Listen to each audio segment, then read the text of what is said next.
It's now in order to consider Amendment Number 3, printed in Part B of House Report 118-656. For what purpose does the gentleman from Kentucky seek recognition? Mr. Chair, I have an amendment at the desk. Clerk will designate the amendment. Amendment Number 3, printed in Part B of House Report Number 118-656, offered by Mr. Massie of Kentucky. Pursuant to House Resolution 1430, the gentleman from Kentucky, Mr. Massie, and a member opposed each will control 5 minutes. The chair recognizes the gentleman from Kentucky. Thank you, Mr. Chair. I rise in support of my amendment, which simply recognizes that the United States Constitution is the supreme law of the land. Our Constitution establishes a very clear framework for making treaties by the executive and with the advice and consent of the Senate. But our Constitution also establishes a clear framework for making laws that affect our domestic affairs. If any provisions of a treaty are to have legal bearing on United States citizens, those provisions must pass both the United States House of Representatives and the Senate and be presented to the President, as all federal laws must. Treaties don't override our constitutional process for making law. Presidents can't make U.S. law by agreeing to new terms in an international treaty. Every law that American citizens live under must pass the House and the Senate.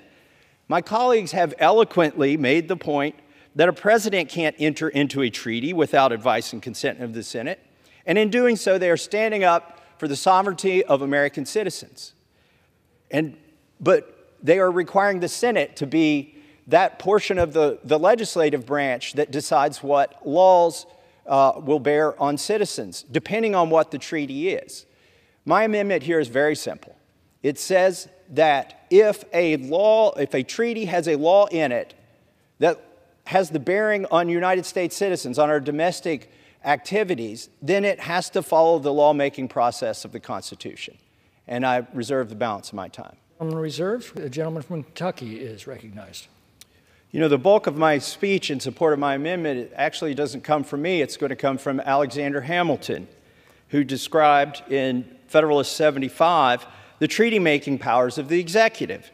He states, its objects are contracts with foreign nations, which have the force of law, but derive it from the obligations of good faith.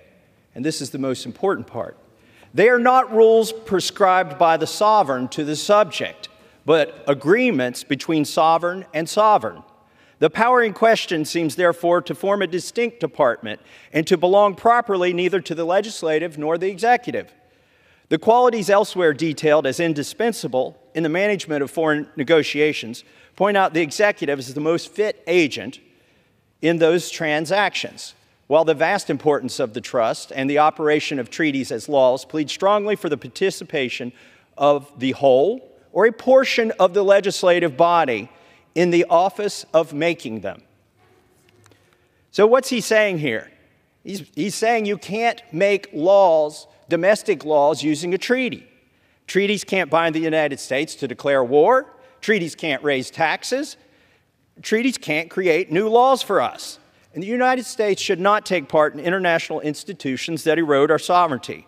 Congress should not legitimize blatantly unconstitutional notions that agreements that come out of these institutions supersede the Constitution of the United States. So let me just close by saying this.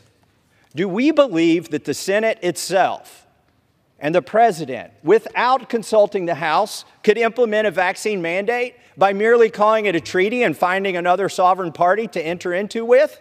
I do not. Do we believe that they could implement or impose social distancing on U.S. citizens by calling it a treaty and finding another sovereign to enter into an agreement with? I do not. They have to come to the House. Let's take the example of gun control. Do we think they could impose gun control on U.S. citizens in a treaty? By the way, this is not a hypothetical. In a treaty with the United Nations and some other sovereign countries, merely with the advice and consent of the Senate. That would take 2/3 or 67 votes in the Senate, but it would completely leave out the House of Representatives. No, they cannot do that. That is outside of our Constitution. We are guaranteed a Republican form of government with a legislature that makes the laws that bear on citizens. So I'll close with this most important part of my amendment. which says, if any provisions of a treaty are to have legal bearing on United States citizens, those provisions must pass both the House of Representatives and the Senate and be presented to the President, as all federal laws must. So I urge adoption of my amendment, and I support the underlying bill as well, and I yield back the balance of my time. The gentleman yields back. The question is on the amendment offered by the gentleman from Kentucky. Those in favor say aye. Aye. Those opposed say no. No. In the opinion of the chair, the ayes have it, and the amendment is agreed to.